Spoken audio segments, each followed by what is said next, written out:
دارالعلوم دیوبند سے بڑے افسوس کی خبر آ رہی ہے کہ دارالعلوم دیوبند کے بلند پایہ محدث، جمعیت علماء ہند کے قومی صدر، امیر الہند حضرت مولانا قاری سید عثمان صاحب منصور پوری انتقال فرما گئے ہیں۔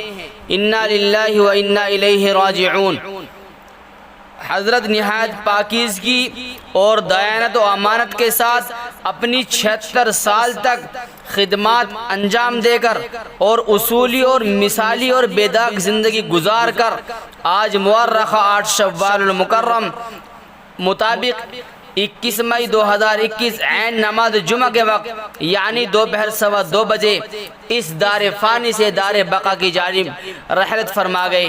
اللہ تبارک و تعالی حضرت کی مغفرت فرمائے، جنت الفردوس میں اعلیٰ مقام عطا فرمائے۔ حضرت نے 76 سال کی عمر پائی اور آپ امیر الہند جمعیت علماء ہند کے قومی صدر تھے، اسی کے ساتھ ساتھ دارالعلوم دیوبند کے محدث جلیل اور استاد حدیث تھے۔ آپ عربی زبان کے اندر بے پایہ مہارت رکھتے تھے، بے مثال عالم اور بے مثال ادیب تھے اور عربی زبان کے بڑی حد تک دسترک رکھنے والے عالم دین تھے۔ وہ بے مثال خطیب اور اپنے وقت کے بے باک لیڈر بھی تھے۔ افسوس کہ زمانہ ایک ایسے قائد و لیڈر سے محروم ہو گیا۔ اللہ تبارک و تعالی حضرت کا نعم البدل ہم سب کو عطا فرمائے، حضرت کے پسماندگان کو صبر جمیل عطا فرمائے اور حضرت کی بال بال مغفرت فرمائے۔